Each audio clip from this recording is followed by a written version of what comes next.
are. 3 sons. You got 3 sons here. They're helping him build this here ark. Now that means that he's convinced them that there's going to be a flood.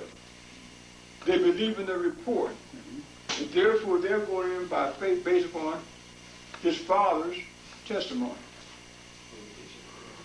So now they go in by faith based upon seeing the ark. Now they went in the ark. Now if they didn't believe the report, they wouldn't have been in the ark. Agree, yes? So, in essence, it would be like Dr. Kinley coming in at the end of this age, having divine vision and revelation, and saying to us, make me prove it. Because he had the vision. Right, that's but right. He gave us all the evidence. I mean, we didn't see it. Right. That's right, you're right. In the same fashion that he did. So it's basically the same thing. Noah had the vision. And had to convince them. And Dr. Kinley, that would be the same principle? The exact same principle. That's why I talked about this here preparing, just like Peter talked about. This ark and preparing was a like figure that does also now save us. So what I'm trying to say, while the ark was preparing, what was Noah doing? I know he's sure right. He was preparing the ark, but what else was he doing? He was preaching and warning the people. And he was the one that saw the vision of the flood. But he had to convince them that that was what was going to happen. Here we got a man come down here and said he had a divine vision and revelation. He said, there'll be nothing to leave. This is where, let me say it this way. Dr. Kinley said himself, he said, if a man came along and told him that he had, that man said he had a divine vision, he wouldn't believe it either.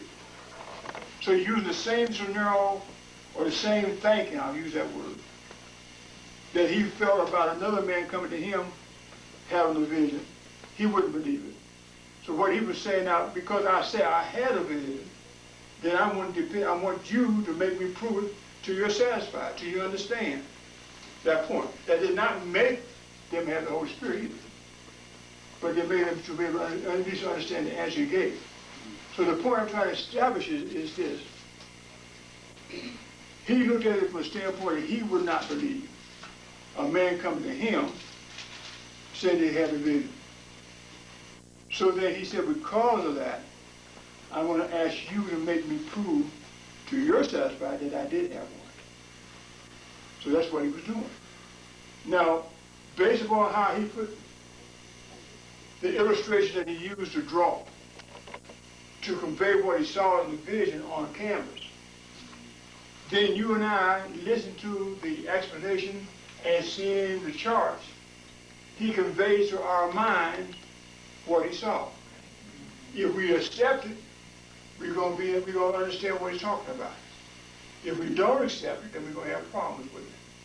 So that's all it boils down to. That's what we have, I think. I mean, it's the same thing with Noah. The same thing with, here he is.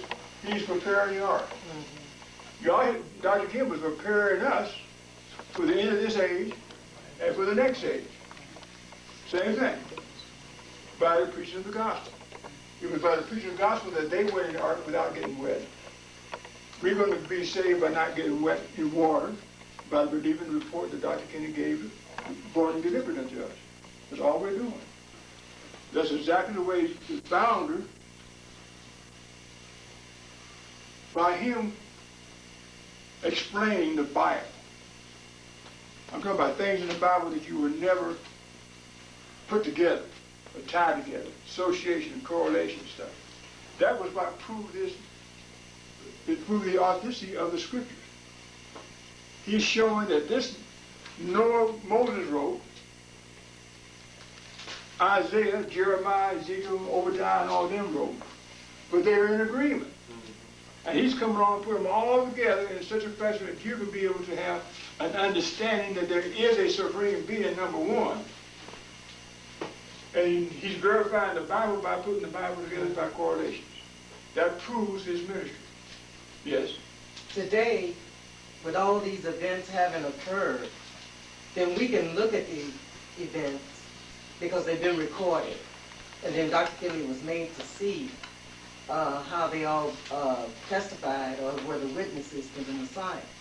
But at the time of Noah, he didn't have that. I mean, he's a part of what we look at. Right. So then what would have been convincing to the people at that time is seeing this great structure? I'm just looking at what did he take to convince them people that the sky was going to leak? You know? It's just knowing Right. how the specifications of how to build this ark, or Well, Noah, I can see that. it was impressed upon Noah's mind Right. through the flood. I mean, Yahweh showed him a vision of all this great. But I'm talking about his sons. Yeah, but Noah had to convince his son, and through putting this, like you said, the step. Okay, now I can see that. Okay. Thank Specifications. you. And them seeing to put this thing together, that's what it would have taken back then. And even with all of what we have today, a lot of people don't believe it. It still boils down to, you know, who has believed the report. And then when you look, when Moses went down, when he first sent Moses into Egypt, he's just going with a name and a rod. And then when he throws the rod down, guess what? It turned into a serpent, but who else did the same thing? So they saw something. Yeah, but it's Yeah. Yeah, They had to be able, I'm You have to have a way to convince them. yeah, to Right. convince. If it's not recorded, is that, that's one thing. It's not look at his long suffering too, and everybody mocking him. I mean, you would have given up. Yeah, but 120 years. and then you're dealing with the operation of Yahweh too, because he's going to see to it that his purpose, you know, come down. And, you know, I used to just look at how he dealt with those prophets back there, sending somebody with a rod and a name, throwing a rod down, and you think it's great, and then somebody else throw a rod down, and there's, but the overall thing is Moses' rod swallowed up. And then if you take, what's his name? In the year that King Uzziah died, he was a prophet, Isaiah. He had to walk naked before Israel. I'm talking about how Yahweh does something, but in the way that he does it, he knows that what it takes to convince somebody to see something. Because some of you would look at it and say, oh, gosh. Well, that's what he wanted. That's what he was trying to convince you. Because he's showing Israel how naked they were. Hosea, go marry a whore. Who wants to do that? Because that's what they were doing with Yahweh. But I can see why one asked. It was good fortune, you know, because if you have to have something to operate off of faith, and faith is evidence and witnesses, then it had to be a way that Yahweh had to convince Noah's son, had to have Noah convince his sons. And just, I mean, they'd never seen the sky, or I couldn't use that terminology, the sky leaking or raining, because they always saw the mist come up. But it just in the mere fact of having specifications to build that ark, and you see that somebody had to give him that information. Well, let's take the same thing with it. These illustrations you have on the wall, that's Dr. Gates, that's what he saw in the vision on the wall, and we had to be convinced by what he saw. It's the same thing here. He got to sit down and illustrate. I saw in the vision it's going to be this flood, and this ark is what I got to make to deliver those who's going to be saved. So could you say that by the structure of Noah being able to, the structure he was building, that was proof in itself. That's right. So then Dr. Kinney brought us structure. He brought us by being the pattern, and that's structure to it. Yeah, structure to it, yeah. And then it was in a house. And that wasn't happening. Right, that's right, true. Right, both. Must have been Yes. explaining. A lot of spring here. Yeah, they just didn't have what we have today. Right. I got a question. Well, the way I understood it was that, or see if I understood it right. That when Noah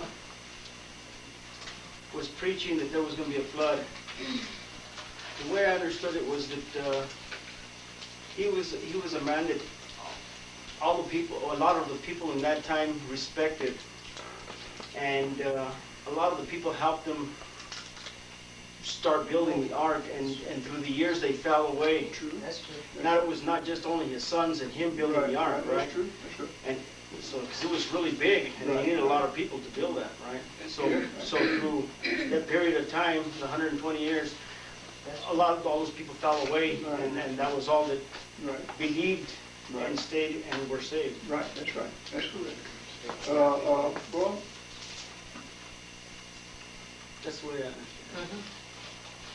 this is we're in a duplication of the same thing. Right. Right. Same thing. going That's on. why I understood it like that. The founder of the school came, he stood in the airplane all along to begin with. So he had to start teaching somebody, which he had that first chart drawn. Now, that chart, looking at the chart don't make no sense. So he requires some explanation to go in to explain it.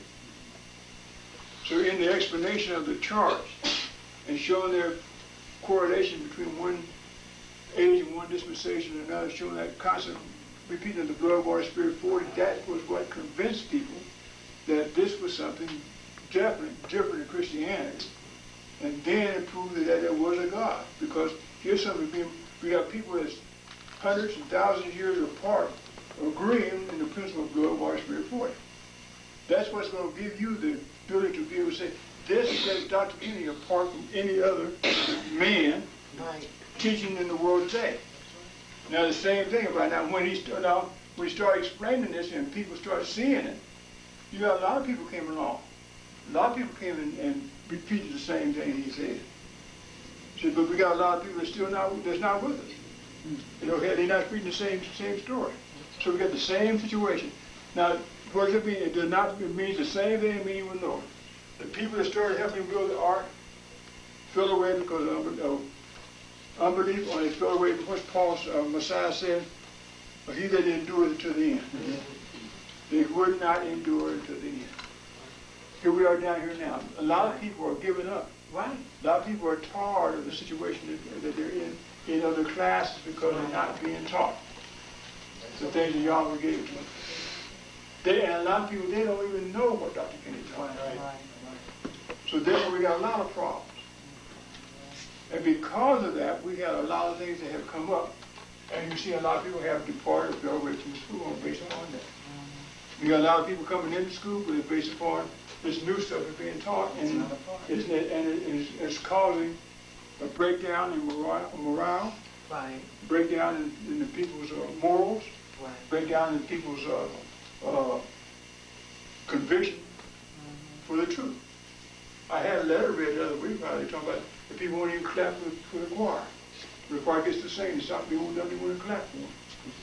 So I mean, the problem is that there's people that believe the report and there's people that didn't believe the report. And this will be down faithfully. Right. Is it safe to say that the revelation is behind Yahweh giving mankind the revelation behind it? Sure. It's what's keeping us Sure. still. Get misconfigured the same way, right? Because I could go on easy and just repeat the same thing everybody else is saying. But I don't agree with it. Right. Because that would be the easy way.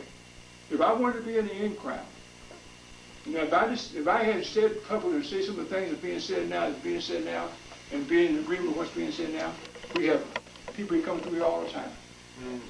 Like they used See? to. But now the point is, because I dare to disagree with what's being taught, they forbid people to come here. We got plenty of witnesses of people who've been told not to come to Albuquerque. Well, this is easy on our pocketbooks for a little bit on that part, but the point is, the gospel is still the gospel, it's still the truth, and it does not change. You got the same creator that gave Moses life, the same one that gave Noah life, the same one that gave Abraham and the prophets life, the same one that's giving us life. Now, are we going to abandon him, or are we going to accept what his testimony he's given to us? That's what we're down here about. See, and that's why I can say, well, the heck with everybody just going by my way and just do my own thing. See? But I can't do that, because I've been given a charge to deliver that which Yahweh has allowed me to see and to keep it straight. And because of that, then I want to do that. That's why I don't mind delivering with the people that really want to know what the founder taught me and then teach it. See, that's what we're down here for. See? Now, yeah. So on plate 20 right there, I think you've got Noah building an altar unto Yahweh, and then doing a sacrifice on it. And then Cain and Abel, they did a sacrifice. Is that because of the condemned conscience that they were building his altar and offering a sacrifice unto Yahweh. Because then they would say it was a sweet smelling savor unto Yahweh. Right. Right. Matter of fact, I think when you get that, give me 8:20, or Genesis 8:20. What exactly? I know it's sweet. Sweet savor unto Type Yahweh. of most holy place.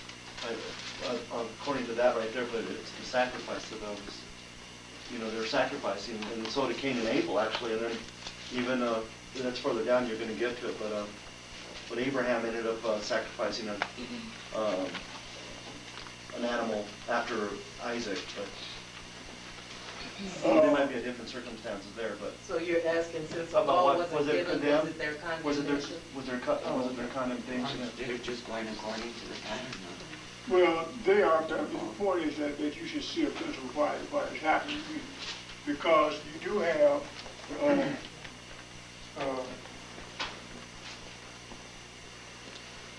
me put it to you. You've been delivered from the world, from flood. People you knew gone and everything, but you've been delivered from it. When you want to praise your Creator, some way to acknowledge Him. So He's offering a sacrifice unto you, recognizing that He delivered him from a doom of the flood. Because Yahweh didn't require it of them. Not required, right? Now you just, what do you have, a goodwill offering? Or they have what they offered, He's offering them His heart, recognizing He had delivered them from the flood. And they've gone through a storm. They've been in the ark for a year, 10 days. Actually, should be a year and 17 days. They were in the ark. Right. See, now, some of y'all wouldn't last that long in the ark. First thing we're going to be talking about the smell. We're going to talk about this, and we're going to talk about that. You know? But see, the point is, now they endured all that, and they rewarded by being delivered from it. See? Now you read about Ham, and Ham had an offspring. Cain. But the point I'm just trying to say now, you're down at the end of that day, you do have him offered the sacrifice. I think I want to get Genesis 8. I think it's the last 21. Genesis 8:20. And Noah builded an altar unto Yahweh, and took of every clean beast and every clean fowl, and offered burnt offerings on the altar. And Yahweh smelled a pleasant savor. And Yahweh said in his heart, I will not again curse the ground any more for man's sake. For the intent of man's heart is evil from his youth. Neither will I again smite any more everything living as I have done. While the earth remaineth, seed time and harvest, and cold and heat, and summer and winter, and day and night shall not cease. Now, so that lets you know that Yahweh knows us. See, and that's what I'm trying to say. He knew that mankind was evil continually. Yet his purpose is still going on because he's got a purpose, a plan, a way of delivering a man from that evil, contentious state of being and causing him to be a son that walk up right before him. Are y'all with me on that? See? Now he says, now that last part, talking about seed time and harvest. The last verse you read. While the earth remaineth. While the earth remaineth. Now he says, while the earth remaineth. It did not say this is going to be eternal. It says, while it remaineth. Read. While the earth remaineth, seed time and harvest, and cold and heat, and summer and winter, day and night shall not cease. Shall not cease. Now we have been having experiences where we have irregular winters and summers. I mean, in other words, sometimes it's wetter than others, sometimes it's not as wet, and we got summers being hotter than other summers. See, but still you have the same season. Yahweh is still keeping firm what He declared, and you can see that now when the earth doesn't remain anymore, you don't need provision no more for seed time and harvest because the earth is gone. But now you do have a new creation you got to do with. See? Okay. Now that takes us down to I guess I missed the answer. what? So was it because of condemnation? No. Because because for his thankful thing, Yahweh delivered him from the first. Okay. So, but what about Cain and Abel's, because you used to talk about, Well, theirs were based upon condemnation. okay, so it's different here? Yeah. Mhm. Okay, just to get that straight. Yeah. Dr. Allen, Tony mentioned about Noah building an altar and offering up a sacrifice, and he talked about that being in the most holy place. But that would really be in the holy place, because where the ark settled between the two peaks, that would be likened unto the Ark of the Covenant or the most holy place. Just like on the elementary chart, on the top plate you see Adam up on top, and you see Eve got off where she was not supposed to be going to, and she partakes of the tree of knowledge. Now that tree of knowledge and the tree of life, now that's like not the most holy place. That's right. But even though you got Adam up there in that portion, that top portion, he's really in the holy place. And that altar, I see that being in the holy place portion, although it's written up there on top. Would that be correct? You understand my question? Yeah, I understand your question. Your question is just dealing with, you do have place that you have. Yeah. Sweet smelling savor. Yeah, that'd be like the altar of incense, which would be in the holy place, you know. That was my other thought, but I didn't think so. All he's saying there is that you have this offering that's made up here as a sweet savor unto Yahweh. But that would not be in the holy place, most holy place, that would be in the holy place. Because that's where the Ark of the Covenant was, in the tabernacle. Altar of incense was, altar of incense was. So you have to see that you would have a depiction here. The ark at the top of the mount would be like to the most holy place. They depart from the ark and come down, or it would be like to be in the holy place. When these offer up this sacrifice to Yahweh, which would be like the altar of incense there, because it's sweet smelling savor unto Yahweh. So pattern within a pattern. Right. In the most holy place. Yeah. You have sometimes you have composites in some places where you have both the holy place and the Korban about. I mean, holy place and most holy place in the same place. Yeah. I wonder about that rainbow, because in Revelations it talks about another rainbow. And is it just something going on in the most holy place, or symbolic of the covenant? It might have been the covenant. That's what he said it was. And then there's 7 colors in a rainbow. Is that it's up there with the 7 because that's complete, or? That's right. That's right. Okay. You answered your question? Yeah, Well, I mean, we read what Yahweh says the covenant he made with Noah was. This was a sign. Or I think the King James Version said it was they don't use a sign, they use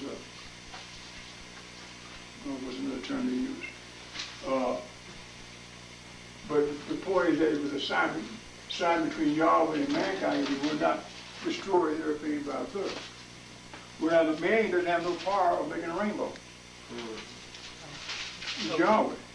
Token. A token, that's the So word. we call token. It was a token or a sign, is what it means.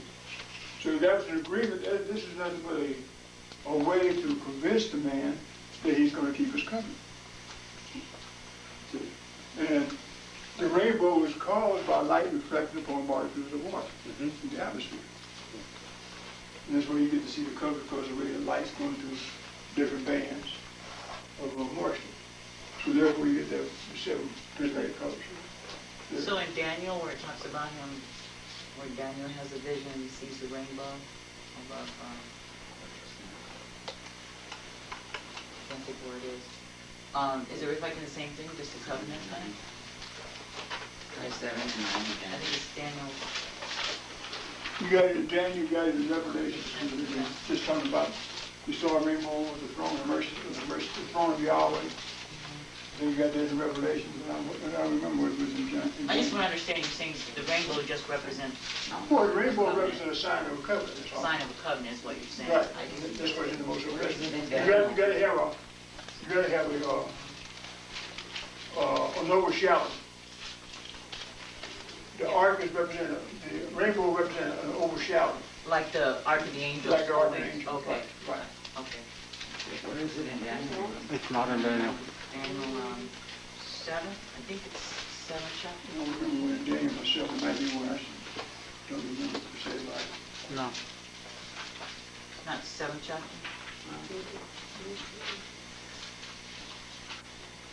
I looked in the limited concordance, we don't have anything. Over here in It's very Barnett. limited. Yeah, mine didn't either. Just a revelation. You good seeing that? Mine's limited, was Where it? was the page? Is it- Well, You then got it right there, Revelation. Dick? Yeah. This Dick's to me. Oh. Yes, I could use this back, mine's right. Okay, I'll find it. if you'll find it, then we'll bring it back. Yeah. Okay. Okay, now,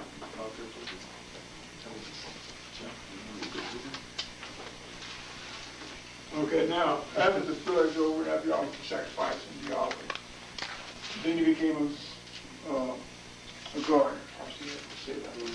He planted a vineyard.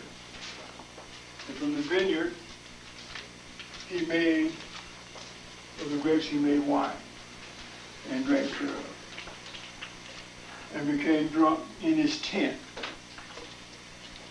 But his youngest son walked in on him and saw his naked, and came out to his youngest brothers. And the brothers went and took a sheep, put it over their shoulders, and walked backwards, covering him up, covering Noah up. So he's walking backwards, covering Noah up. Now, Noah being a figure of the Father, of Yahweh, and the mysteries of Yahweh was not made known or not known, then you can see then he had to be covered up because it was not time for the mysteries to be revealed until Pentecost. So and then you got two men covering him up, which is that representing the law and the prophets, covering up the negatives of the Father, showing that the purpose of Yahweh was not made known at that time, or at that time. And it's at the only given time that Yahweh will make it known. So you have the vineyard, and he comes drunk in his tent. His brothers, or his two older sons, cover him up. And then you have the Yahweh then, when Noah came out, and I think it was him that cursed. Give me 9:21. 21 and 23. Genesis 9, 21. Genesis 9:21. And he drank of the wine and was drunken. Get the verse above that. 20. And Noah began to be a husbandman, and he planted a vineyard. And he drank of the wine and was drunken. They say he was a husbandman. Did Yahweh put Adam in the garden to be a gardener or a husband? Take care of the dress of the garden? Okay, read it. And he drank of the wine and was drunken, and he was under... And he drank of the wine is symbolic of spirit. See? Now remember, this is the beginning of a new age. Okay? So if we have this age beginning with being in the spirit, and you see Adam back here in the garden, he was in the spirit before he fell. Then can you see that on the day of Pentecost, that they would have to be in the spirit on the day of Pentecost? See? So I'm just trying to show you this correlation real quick. You see, you got to have a representation of being in the spirit at the beginning of the age. Okay? Now, if you see that Adam departed from that state by disobedience, but Yahweh had a purpose to redeem the man back. So there's always a redemption, okay? Redeeming, saving, forgiveness of sin, all those things apply. See? Okay, now, after that, you have Noah being he was a prophet. Now, the book reads that he lived how long after the flood? 350. 350. See, now if you look at that time with Messiah, he goes to John to be baptized when he's 30. And then his ministry for how long? 3.5. 3.5 or 350. So then you see now we got him now living 350 years after the flood. And then you have, that means his whole lifespan is 950 years, and he died after the flood. Yeah, right. Mm-hmm. So now we got Noah's death. He died. You get that in the last verse that you read. So we got him dead. Okay, now, remembering that Yahweh Yes, you got a question? Yes, I hear you. Yeah, when Noah was drunk with wine, how did Noah know that his younger son had previously had seen his nakedness? How did Noah know if he was after? Okay, you read what you got in the textbook, okay, in the book there. Okay, he said when he came out of that, he knew his younger son Saw the nakedness. Yeah. had saw the nakedness of his father. And,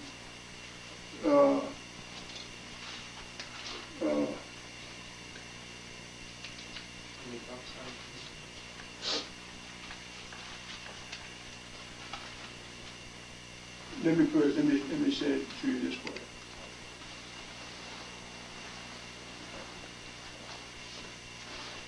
The book does not tell you who made him aware of what made him aware, but it is, we always talk to him in his sleep or in his drunken state or not. It was made known to him, or he was made aware of it, when he came out of that being drunk. Now, I don't know exactly how it was made known to him. I don't know. Now, you can look at, you know how kids are going to be. They're going to talk. He says, so-and-so did this, so-and-so did that. I'm not saying that's the way it was done. I just don't know how it was made known to him. The way the book reads is as though when he came out of that drunkenness, he knew who did it. And I don't know if that's the way it was made known to him, or whether that the son told him, I don't know. Then Moses is writing this episode. Right, right. Moses is writing the episode. So then Noah prophesied the curse of Canaan, right? Well, Or is that, yeah, I think it said a little bit different. Did it say to him about curse of Canaan? So for therefore, Canaan was cursed before he gets down there. And he said, cursed be Canaan, a servant of servants shall he be unto his Who brethren. said it? Did anybody say it? And Noah, it says Noah said it. Said, and Noah woke from his wine and knew what his younger son had done unto him. And he said, Noah, cursed be Canaan, a servant of servants shall he be unto his brethren. Okay, there's a sentence about that above that, about Canaan. Because after Canaan did that, his younger son, Ham. I thought it said something about him. No, not about him, but about Canaan. Cursing Canaan? He's cursing him. oh, further down it talks about Canaan serving Yeah. She just read it. 22? Yeah, but I thought it was above that too. 22? Yeah, 22. 22. Not 22. 22, and Noah woke from his wine and knew what his younger son had done unto him. And I'm sorry, 22. And Ham, the father of Canaan, saw the nakedness of his father and told his two brethren without. Okay, read on. And Shem and Japheth took a garment and laid it upon both their shoulders and went backward and covered the nakedness of their father. And their faces were backward, and they saw not their father's nakedness. Okay. And Noah woke from his wine and knew what his younger son had done unto him. And he said, cursed be Canaan, a servant of servants shall he be unto his brethren. Okay. So, what did you start reading from? Because it says that the brethren told.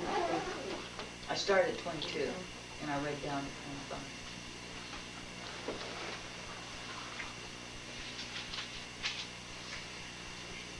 I'm just trying to find out what What was the question? I thought they said something else earlier in that.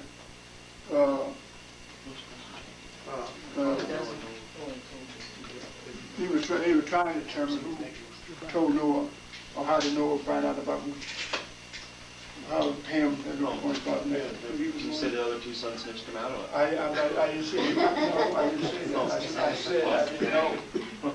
I said about Yeah, they could have, well, it says that they told. Huh? The Did you say? brethren. He just said he knew what his Wait, brother what had did you done. say? Well, read that 22nd verse again. And Ham, the father of Canaan, saw the nakedness of his father and told his two brethren without. He told the two brothers. Ham. Ham told the two brothers about it. But not, that isn't. Oh, We're talking about Noah. Yeah. How did Noah know? Right. That's what the question was. Okay. Yes, sir. Fred, a long time ago, used to run that Noah coming down out of the ark as Elohim. You know, do you remember? Can you do that? Just because I haven't heard in a long time. 3 minutes is good. No, I was trying to, what you asked was, I'm trying to show how you can verify things by repeating things. And I was showing how the Yahweh, with him being pure spirit, and out of him is coming forth this creation out of Yahweh Elohim. He was the one that spoke the creation into existence. They spoke the creation into existence. Now if you have all life going into the ark, and all life was in the ark, then when it came time for it to come out, we read, I think we read in Genesis 8:1, and you always spoke with Noah, and Noah came out, and then the animals came out after he came out. So you have Yahweh Elohim coming forth first, then you have the birds and the animals coming out of the ark after that. Just like Yahweh Elohim, he was first brought forth, and then he created brought forth the creation. So we got Yahweh, we got Noah in the fathership, or in shape and form, causing the animals to come out of the ark after Yahweh gave him command to come out. They come out of the ark. So it would be the same thing as Yahweh speaking the creation into existence, and all the creation come out of the. So the ark is like an pure spirit. Yeah, the ark is like a pure spirit again. No, he says it's after spirit. So can you use that to say he didn't have shape and form, and then he Right, same thing. See, the thing about it is, if you just have it consistent all the way down, you can see it's consistent all the way down. Once you establish what's right in the first place, all you're going to do is have repeats of it all the way down through time. In the textbook, he talks about how that's a passover from Right. pure spirit into shape and form, so you could use that same principle there with Noah, because it is a passover. Special So before passing you over. Right. Same thing. From death into life, right, same thing. That's true. That's the first bill and the second bill. Second bill, okay. Okay. No problem. Well, we won't say, well, I had to repeat the other part because we didn't record the other part. That's good to repeat. So we're going to. Good to repeat if you can do it again after you're done. No, what I'm going to do then, we'll put it on you all. You'll tell us what time to put us up. That ain't you right. Okay. I get laryngitis.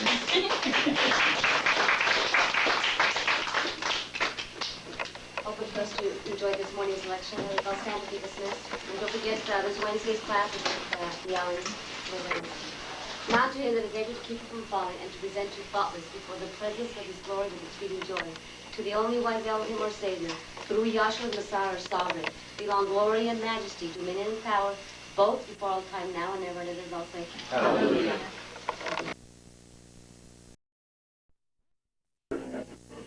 After the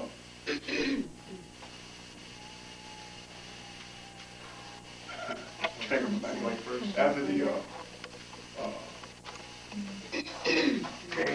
Cain after Noah and his sons had covered him up because he was naked in there. Now we get the 11th chapter dealing with the Tower of Babel. And at this point in time, you have to remember the people in the world at that time, all of one tongue, just as the verse, as you start off there. Now, I want you to think about, can we go back to the 8th chapter of Romans, 8th chapter of Genesis, wow. 8th chapter of Genesis, and I think it's around the 6th or 7th, one where he's giving that covenant to Noah and his sons. It might be 6 or 7. Ninth chapter. It's a ninth chapter. Ninth chapter. I will establish my covenant with you. Yeah. 9, 8, 9, okay. 11. 9, 11. Okay, 9, 11. Genesis 9 and 11. And I will establish my covenant with you. Neither shall all flesh be cut off any more by the waters of a flood. Neither shall there any more be a flood to destroy the earth. Mm-hmm. And Elohim said, this is the sign of the covenant which I make between me and you. Now notice this is a covenant he's making with Noah and his sons and their wives. Okay? And he says he's not going to destroy the earth thing by a flood. Okay, read. And Elohim said, this is the sign of the covenant which I make between me and you and every living creature that is with you Mhm. for perpetual generation. And that is this covenant, an agreement between Noah and Yahweh and his sons about him not destroying the earth again by a flood. Okay, read on. I do set my bow in the cloud. Now he made a sign by setting his bow in the heavens to depict it, he's going to keep his covenant. So every time you see the rainbow, that analogy to you that he's keeping his covenant. See? So this is different than Noah's Day covenant. One more verse to that. I do set my bow in the cloud, and it shall be for a sign of a covenant between me and the earth. And it shall come to pass when I bring a cloud over the earth, that the bow shall be seen in the cloud.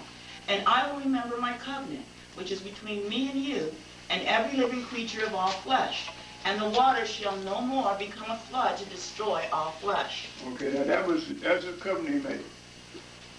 Then you read in the 11th chapter, you start reading about the genealogy of mankind to come forth after that.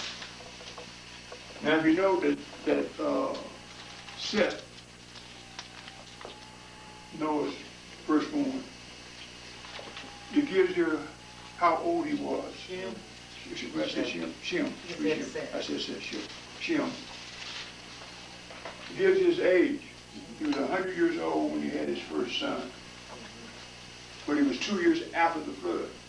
So that means that it was 98 years before the flood that he was born.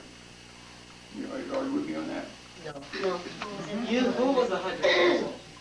Shem. Oh. He was 100 years old when he had his first son, 2 years after the flood. When Shem had his first son. Right, that's what I'm saying. He had his first son. 2 years. Verse 10. Which I'm trying to establish how old he was before the flood, or at the time of the flood, which would be 98 years. Before the flood? At the time He of was the flood. 98 before the 98 years at the time and of the 2 flood. years, yeah. So he's been 92 years he's been with Noah while they're building the ark. 98 years. Right? So I'm just trying to establish the time before when he was born. Well, let me put it this way. See, Noah was called by Yahweh to build the ark when he was 120 years old. When he was 820 years old. 480 years old. Got it in my mind. 480 years old. That's 120 years before the flood. Okay. So now he had his first son 22 years after that. Okay. He had his first son, Right. Shem. And he was 98 years old when the flood came.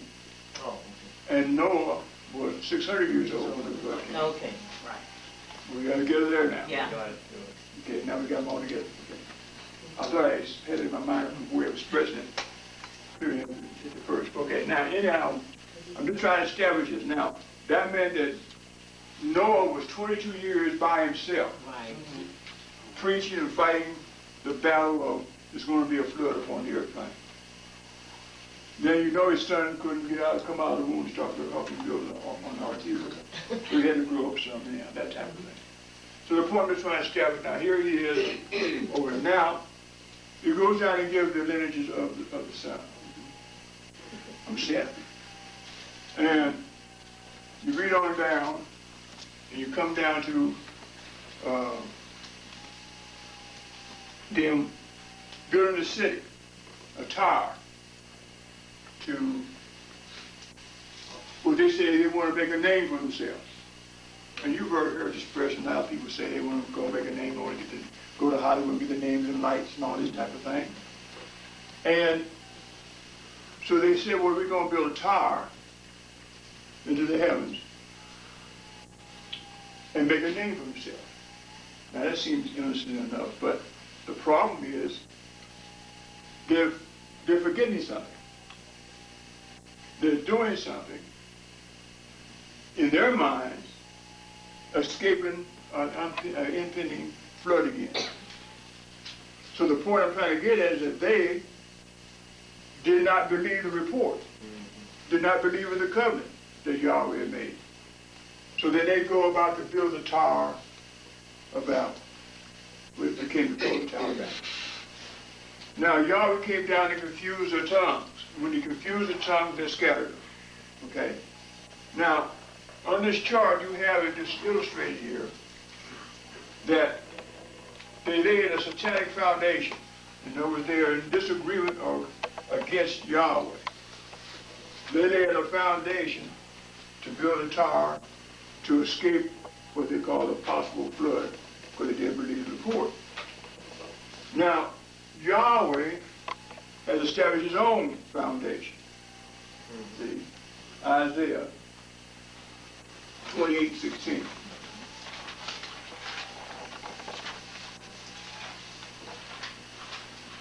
Isaiah 28:16. Mhm. Therefore, thus saith Yahweh, Behold, I lay in Zion Behold, I lay in Zion for a foundation of for a stone, foundation of stone, a tried stone, a tried stone, a precious cornerstone, a precious cornerstone, a sure foundation. a sure foundation. He that believeth shall not make haste. Now, this stone that we're talking about is based upon one believing that he does exist and that he did come. Talking about Yahshua Messiah. Sure foundation. Now, that meant that he had to come in at a certain time and establish. We're going to talk about it some more, but the point I'm just trying to get at, the satanic has a false foundation. Yahweh has a sure foundation. Trying to make the contrast between the two of them. Okay?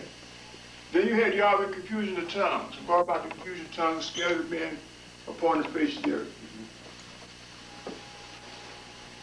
Now the tongue that was spoken, that was common to everybody at the time, would be the tongue in the Hebrew. Because that's where you have Yahweh dealing with Moses. Here he is, he's calling the people out from the Hebrew tongue and separating them from the rest of the world when he called Moses to deliver the children of Israel out of the land of Egypt. Now, the point I want to bring up at this time here is this.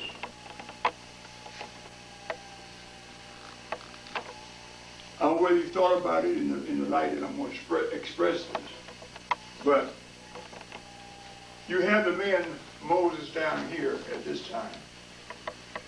And Yahweh's working with them, and the serious man is going to go that later on. But then when he gets the children out here in the wilderness, and Yahweh calls them in a deep sleep, he's taking them back in time to convey to the man Moses the creation of the heaven and earth and mankind. Now, before this time, you didn't have any record of mankind before that. Your Christian and religious teachers have taught that the genealogy of mankind was handed down from generation to generation. Now, if you would notice, when you read in the genealogy of this, after Seth had his son, can you move your bag up this way so you can have access out here? Everybody would be in trouble getting out here. Shem had Shem, the reason he had a son, okay, how long did he live after that? Shem? Yeah, Shem. 500 years? 500 years, right. Now, I'm trying to bring it up, I'm trying to show you the 403 years. I'm sorry, 500 years. Sorry. What I'm trying to get at, that means that how old was it when he died then? 500. He was 600 years, right? 600 years when he died. Okay. Shem. We're talking about Shem now. Oh, okay. Now the point I'm trying to bring out here, now I don't mean to be confusing about this, but I want to try to show you why some think this here. Now if you were to go down to the map, you will find that Abraham would have been born before Shem died. So you say, what's possible that they could have known each other. and he could pass down what he knew to him and that type of thing, go down that way. But that's not the way it was. It's Yahweh's intervention to call the man Moses and take him back in time and relate it to him. And he's the writer. And he's writing down now, if you look at the chronology that you have there, remember time was given to Noah, to Moses, and the children of Israel down in the land of Egypt to begin with. Okay? So now it's all based upon that time frame. Okay? Now, when we start dealing with Moses and the children of Israel, we're seeing how the Yahweh is causing him to be made aware of the events before Moses' own birth is concerned. Moses being made aware of this by Yahweh's intervention. Okay. So now we have this going forth. See? Now, if you read on this plate here, dealing with this plate, see the Tower of Babel and the confusion of tongues, reverse the Pentecost. Now you very quickly, you went all the way down to Pentecost. On Pentecost is the reversal of this. Okay? Here the Israel had been scattered abroad in the countries, learning their tongue. But at the time of the Passover, or what we should correctly say, at the time of the Jubilee, the people were set free to go and worship. They went back to, I should say, devout Jews. They went back to Jerusalem, and on the day of Pentecost is when Yahweh came down and, what we might say, unconfused the tongues, or reversed the confusion of the tongues. So what we have, that's what's taking place on the day of Pentecost, is a reverse of what you have taking place back here. Okay, this real quickly. We'll talk about it when we get down there again. Okay, now,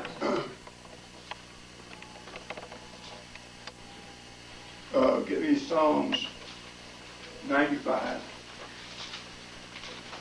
and 5, and 1, 2, 7, 8, and 9.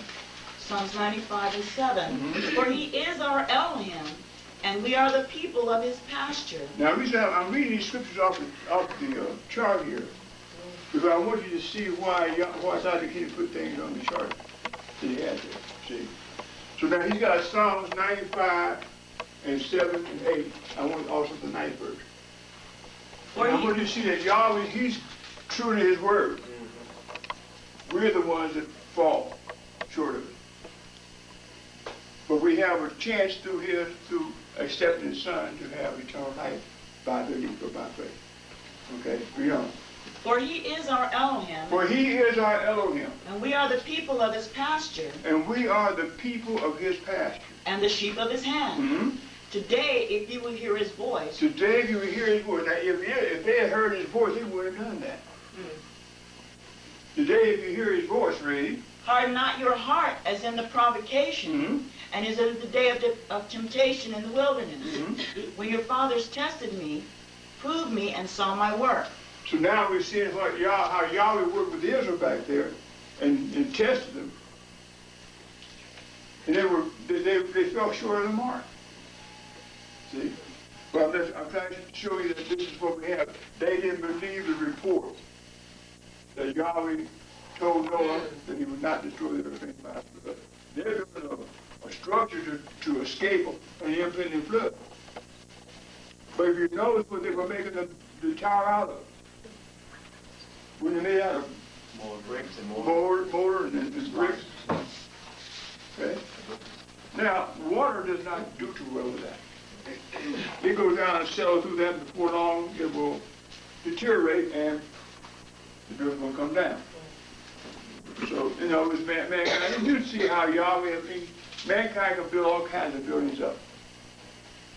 And some are very simple, will tear them down in the next time it took building up. You all seen fires and fires. They come down, earthquakes, they come down in seconds. But we're talking about the power of Yahweh now, what he's doing, see. Okay, now, this is dealing with the Tower of Babel. Shortly thereafter, now this is approximately The Tower of Babel was approximately about 111 years after the flood, to give you kind of a time frame. Then the next page is dealing with Abraham and the Melchizedek. I'm going to try to hold off questions for about every 3 places. If I don't, I won't get down with this chart. If you got a question, write it down and come back to it.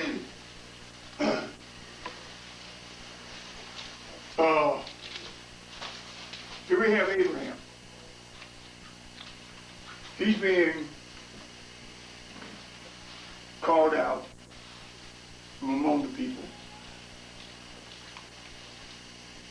And Yahweh then, you go back, you take time to read it. I don't have time to go through all the details of this, but he took his brother's son, Lot, and they sojourned. And what I'm trying to get around is the point that Yahweh made a promise to Abraham that in his son, in his seed, he was going to bless all the families of. That's a good reason. Give me this Genesis 12:1. Genesis 12:1. And the whole earth was of one language and of few words. That's 11:1. I'm sorry. 12:1. We'll try that again. Now Yahweh had said unto Abram. Now Yahweh had said unto Abram, Get thee out of thy country. Get thee out of thy country. And from thy kindred. And from thy kindred. And from thy father's house. Unto a land that I will show thee. And I will make of thee a great nation. I'm going to make of thee a great nation. And I will bless thee. And I will make thy name great, and thou shalt be a blessing. And thou shalt be a blessing. And I will bless them that bless thee. I'm going to bless them that bless thee. And curse him that curseth thee. And I'm going to curse him that curses thee. And in thee shall all families of the earth be blessed. That says, in thee shall all the families of the earth be blessed. So he's made a promise to Abraham that his offspring are going to be blessed. Okay? Now at this time, he did not have any children at all. See? Then you read about, later on you read about there was the valley of, what do you call it, the Dale. They had a war, I'll put it that way. And you find that after the war, that Abraham and those that were aligned with him fought and won. And Melchizedek, who was king and priest of Salem, they came and paid respects unto him. And Melchizedek blessed Abraham. Now I'm trying to bring that up, trying to show he's being blessed by a king and a priest, making the promise he made to Abraham binding. I'm going to use that word. He's using something natural to show that, so forth. So you got Melchizedek. Now, you got him up here, you got him stand up here, his hand over Abraham's head. See? If you look back and you look at your tabernacle, you got the archangel. 2 angels overshadow the mercy seat. He's blessing Melchizedek. Melchizedek is blessing Abraham. Seed is still yet in his loins. He hasn't brought forth any offspring yet. See? The promise that Yahweh made to Abraham is made that up before this event happened. Now, you already read in the text, in your scripture lesson, that Sarah was barren. Weren't able to have offspring at this present time. Then through the course of time, you find that Yahweh appeared to Abraham and told Abraham that he was going to have a son. Before that time, you have Sarah going to Abraham and giving Abraham her concubine. And so Abraham goes into her. Okay. Now, where was she? What was the boy? Hagar. A bondwoman from where? Egypt. See, I'm trying. See, this is a history lesson, biblical lesson, everything all wrapped up in one. Because now I'm trying to show you how we time. Remember, we got the conflict we have in the Middle East right now is between the Arabs and Israel, right? Ishmael and Isaac. Ishmael is being brought forth from a bondwoman, which is an Egyptian. Her name is Hagar, right? Hagar. And she brings, and Abraham goes in and he has offspring, Ishmael. Okay? Now, after Ishmael was born, I think he's about 13, 14 years old, when Yahweh appeared to Abraham again and told Abraham to circumcise the kid, circumcise his household. Now remember, I'm going through these steps, just so we get a kind of a history of events and stuff. Now Abraham goes through his household. Isaac's not born yet. Ishmael is. They all had to be circumcised. All the men in the household were circumcised. Now this is setting them apart again, not only by tongue, but by circumcision or by the flesh. Different from the rest of the people. Okay? After that event happened, you have Yahweh telling Abraham that your wife Sarah, she's going to bring forth a son. And we all talked about it, how they laughed. They didn't think that was going to be because they were past. She was past the age of 40 or having offspring, and she hadn't conceived yet. But we do know this, that when we read and understand, with Yahweh all things are possible. He has the power of that. So that when he says something, he's going to be able to bring it about. So he tells Abraham that his wife Sarah is going to have an offspring. And then this was when he was 99 years old. We already got records back here where men have given birth to children older than that. So there's no problem with having an offspring. But, okay, here we have a situation where a woman has been barren, or no, what we might call her womb is dead. And Yahweh's getting ready to work a work, showing the power to overcome death. So what we have him doing that is causing Sarah to conceive and bring forth an offspring. And that offspring was then Isaac. Isaac came forth. So the birth of Isaac. Now we got that in the holy place. So we got this birth taking place in the holy place. So you have movement, and therefore you got this happening in the holy place. Now after Isaac was born, then you had a situation between Hagar and Sarah and the offspring. Abraham's a wealthy man. And of course, both from their point of view, they're looking at the inheritance. Man's not getting any younger.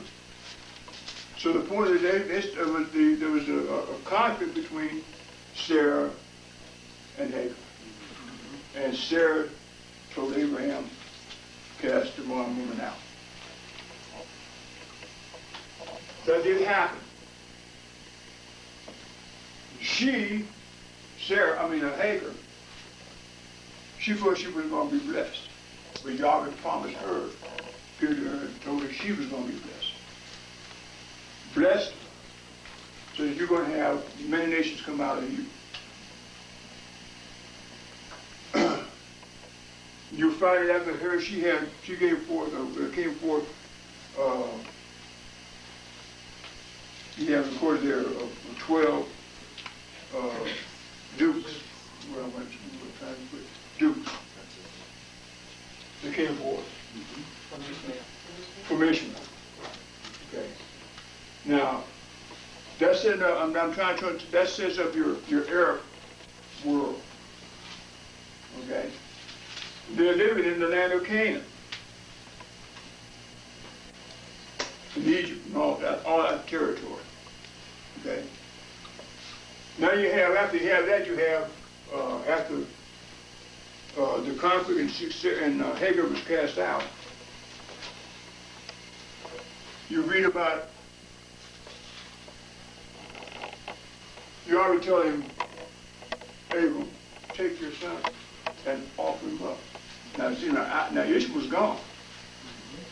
So now he's only got the one son, is Isaac. That only son. Offer him up. Now, Abraham, in his mind, has put his son to death. And Yahweh told him to take him out and show him where he's going to do this at. This, I think, you're in the 22nd chapter now.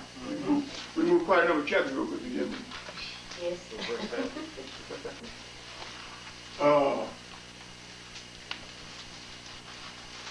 So now here's Yahweh telling Abraham to take his son out and he offered him to take him out. Now he's put him to death in his mind.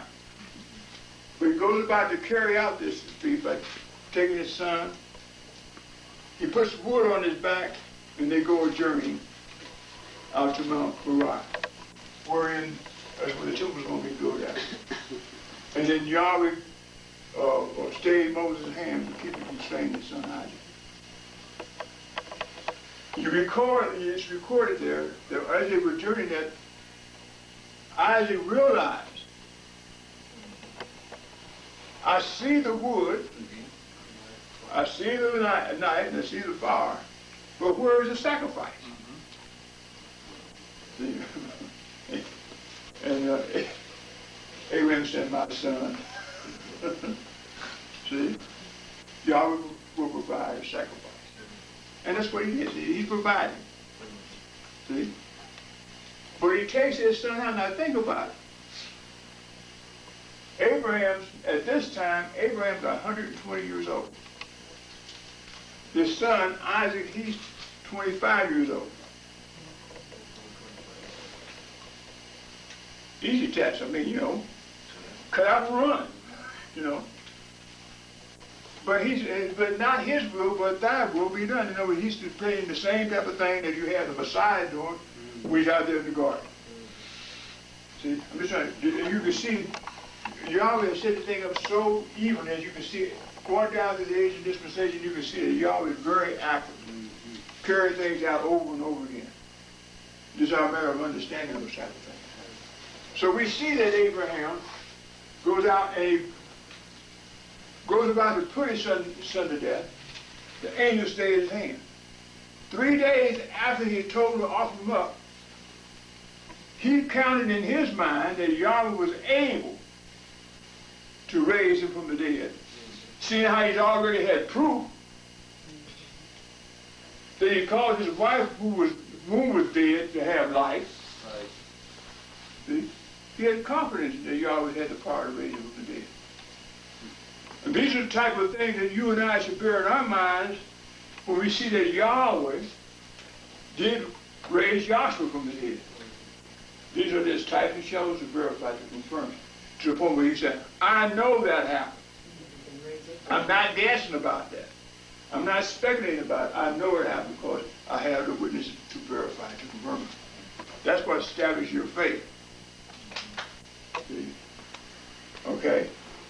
Now, that means that when that angel stayed his hand, that's all about a resurrection, deliverance. In Abraham's mind, his son his life being spared. And right there behind him was a ram caught in the thickets. Mm-hmm. See? Again, the ram caught in the thickets is no more than like a Messiah. He's caught between the law and the prophet. He's bound by the law and the prophet to do what he got to do. So here this ram's caught in the thicket to depict that. and he offers up that ram in place of him. Then Isaac goes out, and he gets married. How old was Abraham? How old was Isaac when he got married? 46. 40. He was 40 years old.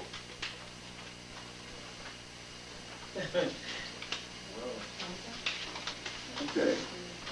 Now, the reason why I'm bringing this up now, I want you to think about it, because we talk about these things all the time, and sometimes we don't put them in respect of time. Okay? Now, I did pick this up. I need to go back and pick it up. I think it's in the 15th chapter of Genesis, where Yahweh tells Abraham that his seed was going to sojourn in the land of Egypt for 40 years. Did I get that?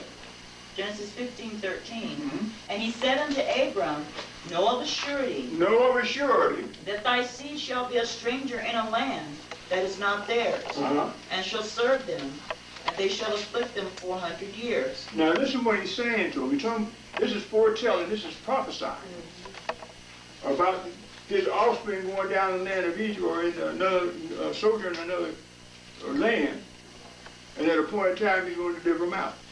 Read on. And also that nation whom they shall serve will I judge, and afterward they shall come out with great substance. He's going to judge them, and he's going to come out with great substance. Now you can see here that Yahweh has the power of judging. So therefore you're going to see that Yahweh setting the whole thing up. We've been talking about the other night about prophecy, and we're talking about fulfillment, and we talked about him predestination. All that was talked about. That's Friday night. And we're showing there Yahweh declared to Abraham what was going to transpire. And what happened was, you find he went to the left. Now it says 400 years, right? You have 400 years recorded there. When you read of Stephen in the 7th chapter of Acts, he goes back and says 430 years. Okay? Now, we're going to look at this time. This is a little bit. Not much. I don't deal with this too much. I'm just trying to get you to look at some things.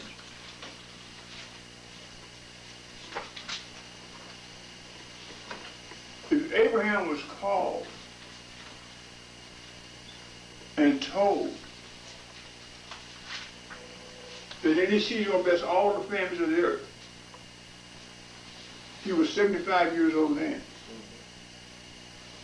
His first son was born, his second son was born when he was 100 years old. Okay. It was between those two events that Yahweh was telling Abraham that his seed is going to be, they will go down there and know out and be in a land they know not of, and be in bondage for, be in captivity for 40 years. Now I'm just trying to show you the time-wise it happens.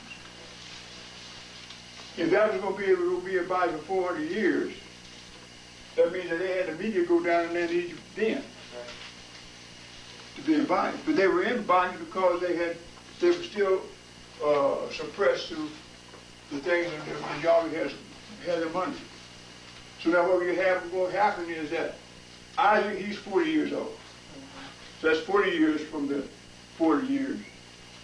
See? Then Isaac has a son, Jacob, and Esau. You read about Jacob, he gets a wife when he's 40 years old. So that's another. See, now we got 80 years gone by. See? And then you got to wait for him to have his 12 sons and a daughter before they even go down in the land of Egypt. And you find his youngest son, he was 17 years old when he was sold in the land of Egypt. Sold in the land of Egypt. Joseph, he was sold when he was 17 years old. So you take and add all that time up, you're almost about 200 years, 100 and some years. I don't have in my mind exactly how many years though. But they're down here approximately about 200 years. Say plus or minus 15, 20 years. They're down in the land of Egypt. So you see how time goes by. Now, they go down in the land of Egypt. And they are in bondage in the land of Egypt. Okay? Now, I've covered 1, 2, and 3 in the third breakdown. Now there's any question now, take it that way. Okay, so I'll tell you the question first. Concerning the Tower of Babel, could you say in principle that that satanic foundation of the Tower of Babel was built upon doubt, not like you said, not believing, Just what it was. built in doubt, upon doubt? And you brought out that Shem was his age, and he was around during the time of the Tower of Babel. So, you know, you could see that there was witnesses to the covenant that Yahweh made with Abraham, I mean with Noah and his family, with mankind, period. And there was some, not only Shem, but others that were around during the time of that covenant. And how the majority went with the men of renown with their lives. Right. And what the result was of that. Right. So I just, Yeah, you see a very good lineup of them being, you see there are people that believed and some people that didn't believe. Right. Okay? There's witnesses. And main thing, I was going to ask this question about how would you sum this fate up with the building of the Tower of Babel?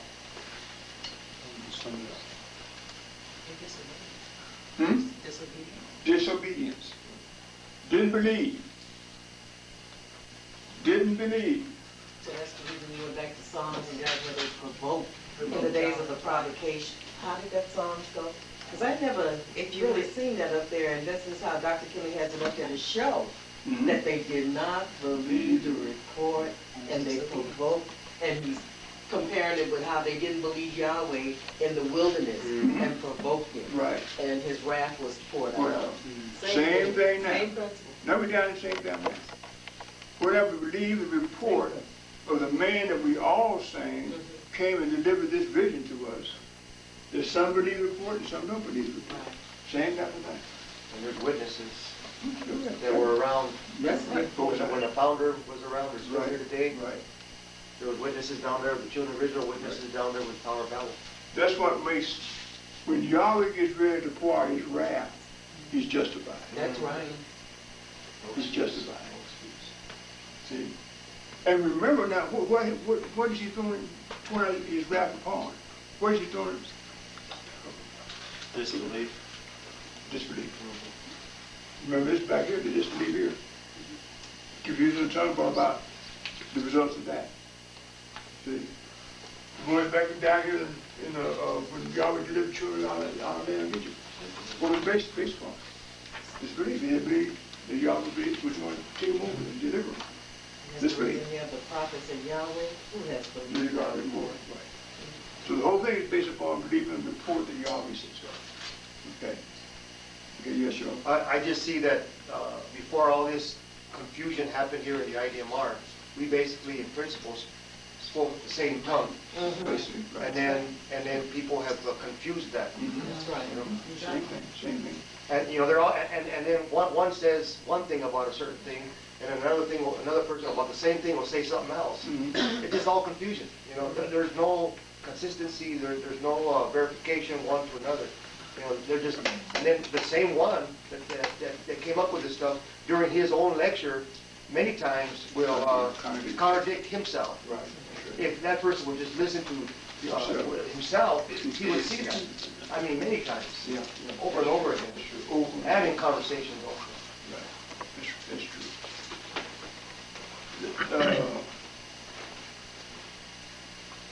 That's what makes it Yahweh just. He labored with us. Dr. Kelly labored with us to convey what he saw in the vision and revelation. Now, if somebody is saying, I don't believe the report, they got to carry the weight of the wrath of Yahweh because of that. They just all that. So what I'm saying is so we can see what's happening down here.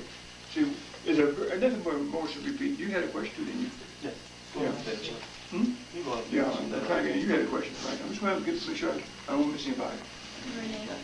Oh, I didn't see that. Now I didn't go down that part.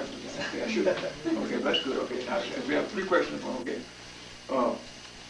I just had a question on our scripture lesson and what we put together with Abraham. According to the 11 and 31, it said Terah, which is Abraham's father, took Abraham his son and Lot, and they went in the Ur of Chaldeans, and they dwelt in the land of Canaan in Haran. And then on 12 it states that the promise was given to Abraham further on down, that to get thee out of the country. But you got Terah taking his sons and their family up out of there. And then when we read down in Acts 7 chapter where you read, or you quoted, but up above that they were saying that men and brethren, where Stephen's talking about it, get thee out of the country. And it's the land of what they say Sharon, but it's Haran. But my question is that it looks like Terah is taking them out. Like, is it just because the way Moses wrote it, and you see what I'm talking? In the 11th chapter, I do have to go back to my mind. The 11th chapter, Terah's taking the sons out, and the daughter-in-law and their family and Lot. But then the 12th chapter, Yahweh's telling them to get out of the land. Right.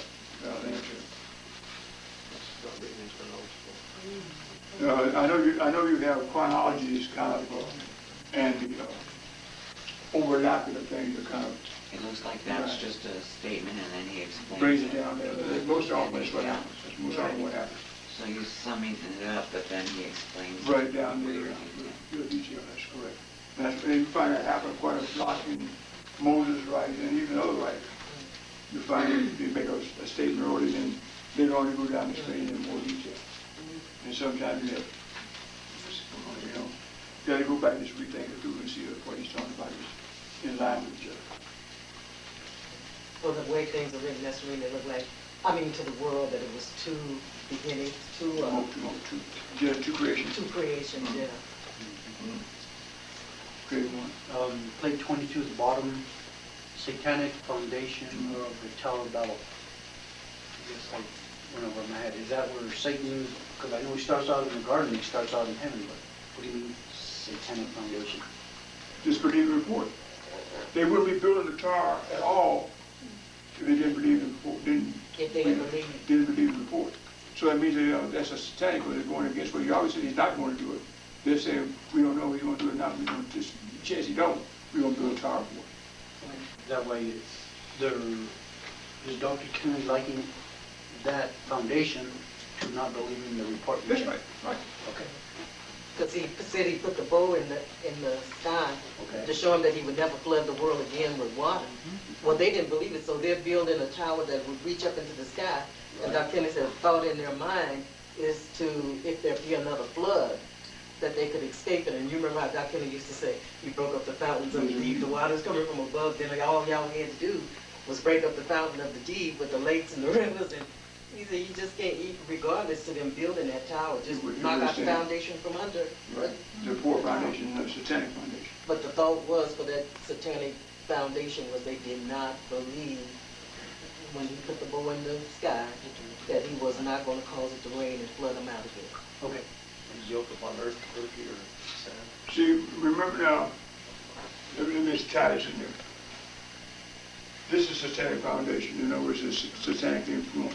Or you could say, right up here said, satanic immersion, psychological. So their minds were satanic. They disagreed, they disbelieved what Yahweh told their forefathers. Could you also say no divine specifications? Well, sure. For building? No, it's not.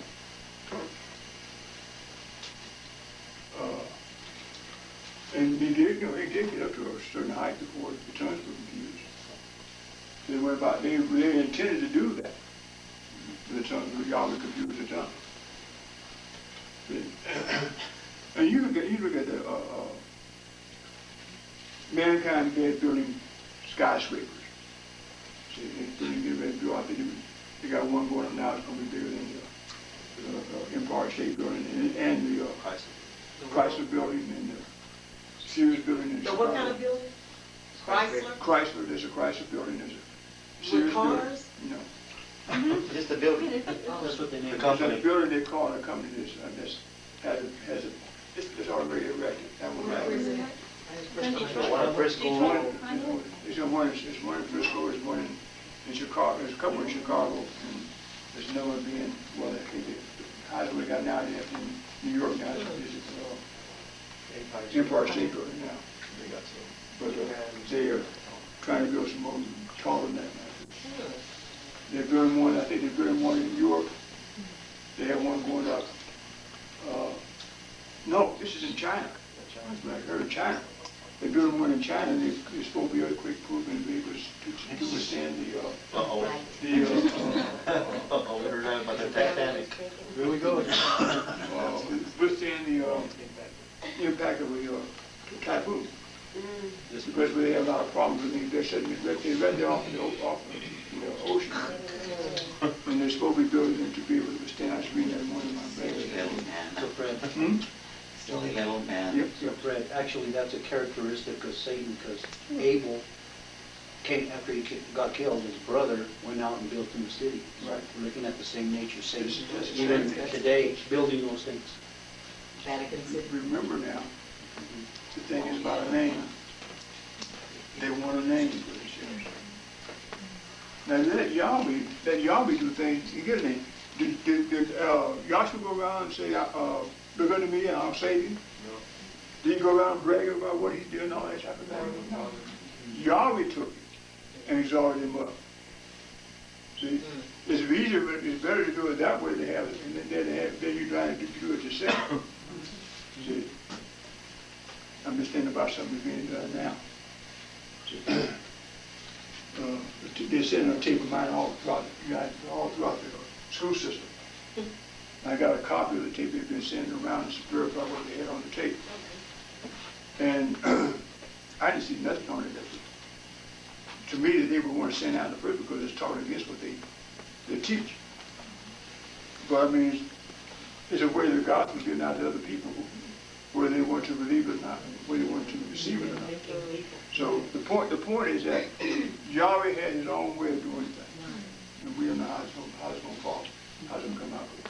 You're going to have, okay, Renee, you had your question. Oh, okay. I'm trying to, I'm confused about something. I'm going to ask this. I don't take the stand that Dr. Harris does about being confused about something. Oh, okay. Abraham journeyed in the land of Canaan. Kind of goes back to what Tony said. But he did not inherit the land. No. No.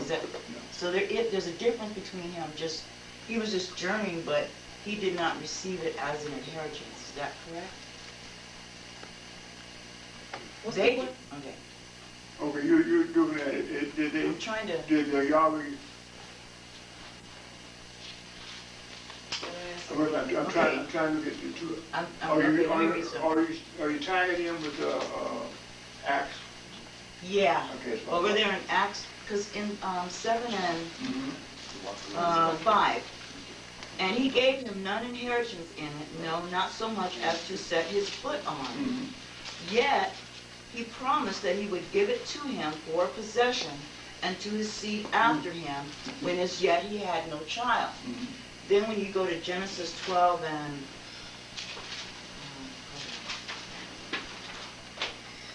Genesis 12 and 7, and Yahweh appeared unto Abram and said, unto thy seed will I give this land, and unto thy seed will I give you this land, right? And there builded he an altar unto Yahweh, who appeared unto him.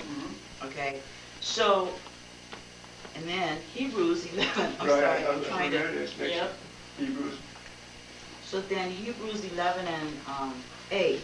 By faith, Abraham, when he was called to go out into a place which he should afterward receive for an inheritance, obeyed, and he went out, not knowing whither he went. So it sounds like he did, but he didn't. I guess I'm confused. We are down in the Hebrews. Under Hebrews what? Hebrews 11, 11 chapter and 8. 11:7. Okay, by faith Abraham, when he was called to go out into a place which he should afterward receive for an inheritance, obeyed. Mm-hmm. And he went out not knowing whither he went. Mm-hmm. By faith he sojourned in the land of promise, as in a strange In country. the land of promise. That was what was promised in Canaan land. Right. When he comes out, when they come out of the land of Egypt. So he'll come right back to the place he's Babylon. party from. Where are you reading? Rouser. I'm at 9. Hebrews 11 and 9. Okay. By faith he sojourned in the land of promise, as in a strange country, dwelling in tents with Isaac and Jacob, the heirs with him of the same promise. The same promise. Right. So he didn't. For he looked for a city which hath We foundations, look for a city which had foundation, whose builder and maker is Yahweh. whose builder and maker is Yahweh. So he didn't. Okay. He didn't find I it. was getting confused Yeah. from the way it was reading. I just wanted to make sure. Okay. That's why I had you read on down, but you see what he said. Now, what verse you at now? I'm at 10. Read on down.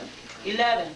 Through faith also Sarah herself received strength to conceive seed, Mhm. and was delivered of a child when she was past age, Right. because she judged him faithful who had promised. Therefore sprang there even of one, and him as good as dead, so many as the stars of the sky in multitude, and as the sand which is by the seashore innumerable. These all died in faith, These all died in faith, not having received the promises, not receiving the promise, but having seen them afar off, but having seen them afar off. and were persuaded of them, Mhm. and embraced them, and confessed that they were strangers and pilgrims on the earth. Strangers and pilgrims on earth. I just wanted to make In sure. other words, the foundation or the inheritance was not an earthly, visible. Okay, so they couldn't, right, and that's what I wanted to make sure That's I why he walked understood. into bread and never said, put on the promise man. I tried to find that scripture. Dr. Kelly used to just go into a tailspin. Abraham walked in the breath of Canaan's land and never said he came on the promised land. We looked for that, we could not. But the promised land was heavenly. for us. Verse 16. Verse 16. But for the way that Dr. Kelly would stress it, Now go he down tried to to 39 report the verse way he would say it. in the Hebrews. Go down to 39. And these all, having obtained a good report through faith, These all having obtained a good report through faith. Now, you read down through that chapter, he's talking about all of the ones that have obtained a good report through faith. They good report, that's what this says, Yahweh, read. received not the promise. They received not the promise. Okay, now I'm going to ask the Next second verse. question. Next Okay.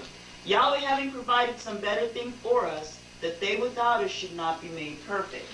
Okay, so the promise is about the change. I'm saying, right? Okay, all The right. promise, I just want to make sure I have the, okay, let me ask you this.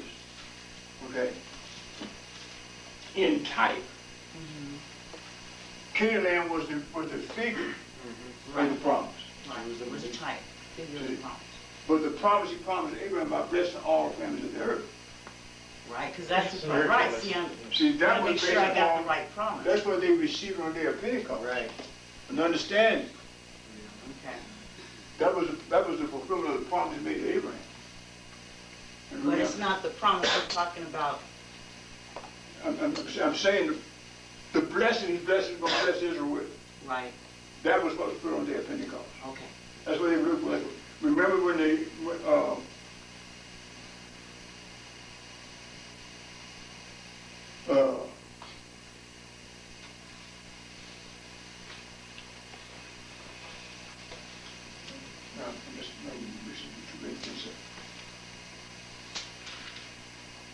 when Israel returned back into Canaan land, that was the land where they left from.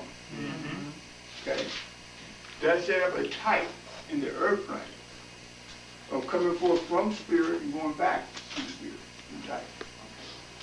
The blessing that we are beneficiaries of today is based on the promise he made to Abraham, where he's going to bless by faith in Yahshua Messiah. That's by faith. Now that's how we gain access to, or we, as Paul even specified, we have an inheritance. But it's not from earthly one.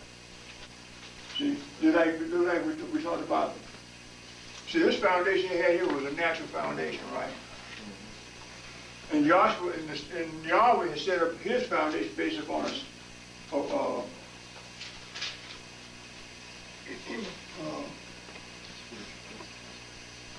rock. Okay, so numbers that we read in Isaiah 28:16. So we got a rock that Yahweh made, but now the rock, we might think about a physical giant rock. But that rock is only a symbol of Yahshua's Messiah. He is the rock. See? And by him being a rock, he's not going to change. He's not going to be moved. See? In other words, he's going to stand the test of time regardless of what is coming his way. Yahweh just set him up, see? So now we have him as a rock. That's what our foundation is based upon, him. And that's what we should be seeing throughout this whole thing, is about it being established on Yahshua's side. But we have these here types back here, set in principles back here. So now we see the promise. See, now we got this promise with Abraham, right? Now, we get ready to bridge the promise he made to Abraham with the law given to the children of Israel. That's between the law, the promise given to Abraham and their Pentecost. The law comes in, intervenes. Repeat that again. He's getting ready to do what with the promise with Abraham? I'm saying that between the promise that's given to Abraham and the carrying out that promise of blessing all the families of earth, the law enters. Okay, I didn't hear the word between. Now I got it. Between that promise. So the law enters. So we got the promise, the law enters. See? Then Yahweh, working with Israel back here in type, see, then he established, now he set the first covenant with them, then broke it, and he said he promised another covenant with Israel. So we got two different covenants we're talking about. Two different situations, and I'm trying to just put them all, tie them all together to make sense out of it. See? Now the promise, the second covenant with Israel, it comes effective the same day that the promise he made to Abraham with Israel. The promise and the covenant, and the new covenant with Israel. Then after that, the promise made to Abraham totally is complete when it goes to the Gentiles. That'll be the completion of the promise. Completion of it. Okay. Right. That's why I want to make sure I See, understood what the promise. and Paul refers to that as being an inheritance that we receive. See? As poor as we are, we have something really great. See? An inheritance, something that can't, and it can't be destroyed. See? Okay, now. What's your question? Was that it then? Okay. Now, yes. The Tower of Babel, I don't know where I got this, but did it take 120 years to build? Or is that the Vatican and I'm mixing it up? Beverly, you mentioned. The Vatican was 120 years, but they had to take it with the Noah building the ark. Well, Noah built the ark Noah's was for the safety of for the souls. saving of souls, and the Tower of Babel was for the losing of souls. I mean, Tower, the Vatican City was for the losing of And it took 120 years. So we don't have a record of the Tower of Babel. No. I thought it was 120 years. No, I don't know where I it got doesn't give you a time, Jan. You can kind of get 1111 years about the time they built this year. Before, After the flood. after the flood, right. That doesn't even make sense. How are they going to eat up there? They can be going, they can Buddhists they go up and down the thing. They go up and down, but at the point is that they still live if they got a problem. Say got a problem, but Yeah, it doesn't make sense. Like you're living in the Empire State Building and you have to grow a garden down there. put a garden up here on top, one way or the other. Not only that, the problem we have, but it's the same type of thing, man, trying to get away from Earth thing. Earth thing becoming contaminated. They get on a spaceship, a rocket, and go up and down space. They got to take the food with them, and the food runs out. They just out to fly around and right around it. Oh, yes, Francisco, yeah. Yeah, they were building the tower. Is that a principle of Satan gathering them together to oppose the purpose of Yahweh? To oppose what? Purpose. Well, they were. That's what they happened. They were opposing the purpose of Yahweh. Yahweh said Always does that. he made a promise to Abraham, to Noah, but not destroying everything by a flood. Well, that was the principle of gathering them together, right? Like, Well, like okay. it says in Revelations 2, he gathers them together to wage war. Maybe I'm not getting the gist of what you're asking about. Like his army Like the- together, yeah. in so many words, he, Well, okay, let's look at it this way. He had together enough people together to help him do what they did. And they had to believe in what he was saying to cause them to build what they were building. So he had to gather some people together to do that. He had to convince them. Now, I hope I have conveyed, you got people at the same time that were building the Tower of Babel.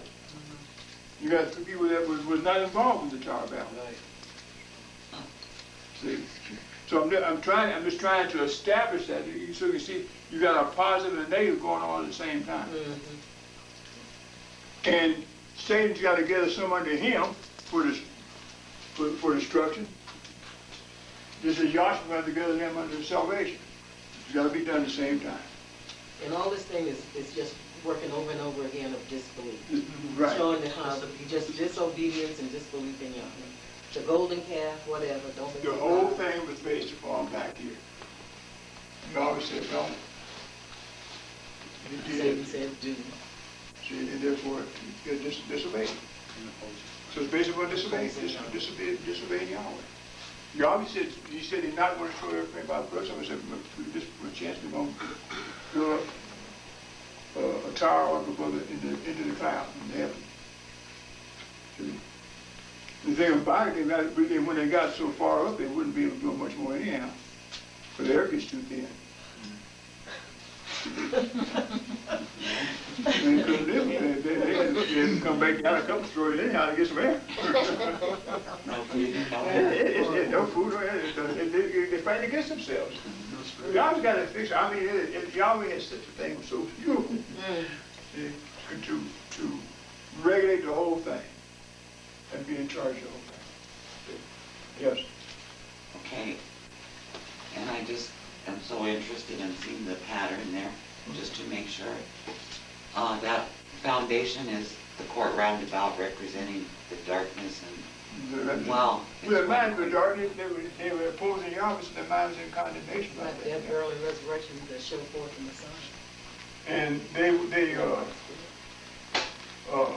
were immersion was by the satanic immersion, which means that the mind was constantly going against Yahweh and doing it, and they're going about to do that.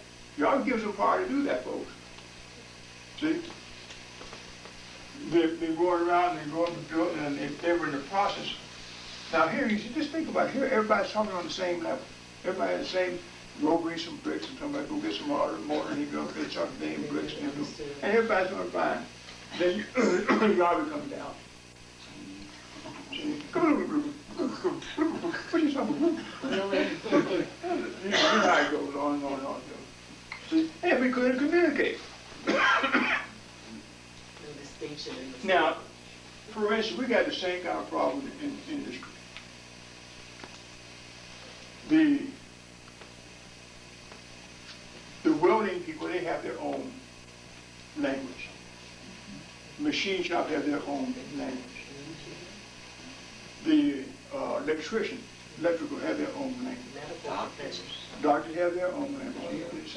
You see all these different languages? This is just in the scientific world. I mean, this in life. See? But it takes all of them to come together to get what you and I use every day. See? From a designer standpoint, see? Somebody comes down and gives me a design they want. It requires electrical, mechanical. I got to be able to tie the two systems together to be able to carry out the feat is going to do. But you got to have the concept first, and then you got to work toward that end. So it requires you might have to know 2 or 3 different languages to be able to convey that on paper to get that thing built. Because the electrical language is different in the plumbing plumbing is different than your machine shop. But you gotta be able to know all the different languages when you're illustrating on drawings to get the part built the way you want to build, or the thing built the way you want to build. So that's where it comes down to. Now, that allows us to see that Yahweh has a master plan. And everything that he's doing is working toward that end. That's what we see. Just repeating over and over. It's either belief or unbelief. That's what we stand at with this. See? And we see what we're down at that point where, well, I guess we got to go on to this point, okay? When we deal with this here, Israel, after Joseph sold down in the land of Egypt, and then the rest of the family come down in the land of Egypt, shortly after that they put in bondage. See? There's so many other things that go into this time. So you go with Joseph, you got to deal with Joseph, the story of Joseph, and then you got many times. See, if we were to put this out like we should put it, this chart would be about 40 pages longer than it is now. We would put in all those pages that could go in there. See, highlights of other things that could go in there. See, we're going to have a page of Joseph and the things that happened with him. So you go down with the prophets and the different ones that they have. You got things that deal with them. All I'm going down by that passage, you see that it's going to be over and over again. The same thing goes on. See? And we can see that it goes on. Now, Yahweh deal with Israel, cause them to go down in the land of Egypt. And there now, the Israelites are in Egypt. That does not make the Israelites Egyptians. Okay? Now, Yahweh gets ready to deliver them out of the land of Egypt. See? Well, we should pick up first before we even get there. Yahweh called the man Moses. Okay? Now, he's born in the land of Egypt among the Israelites. See? Where they're in bondage. And Yahweh causes Pharaoh to pass out a death decree. Stay all the firstborn, all the babies born. Now, at this time, you don't have there's no time element given. When I say time element, in other words, it went out over a period of 2 years or 3 years, or if there's a time he gives the decree until he was ready to stop it. See? So he said the death decree to stay all the children at birth.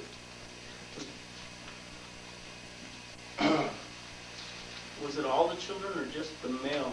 Just the male. Male, that's right. Male, that's correct. Male children, when they're at birth. Now, that says of a type of when the Messiah comes in, there had to be a decree out to slay the children there in Bethlehem. See, during the time he's born. Now, Moses, if you look back, you see he was hid in his house, in his mother's household for 3 months before she made her ark and put it in the ark, the boat verses. Now, when he puts it in the ark, that's a figure of death, burial. That's in the ark. Then you have Pharaoh's daughter goes out and fetch and take him out of the ark. That's a resurrection. God principle of death, burial, resurrection with Moses. Now, he was a figure, again, of Yahshua Messiah. See? Because so many places between here. I think it should be way down here. It should be right here because of the way the pages are drawn. See? So now you have him being born, raised up in Pharaoh's household, learning all the ways of the Egyptians, their different gods and what they believe in. See?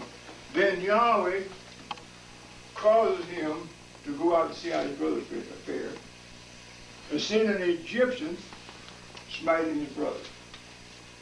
He interceded, slayed the Egyptian, buried him in the sand, and finally the next day he went out to see his own two brothers, his own brothers fighting among themselves.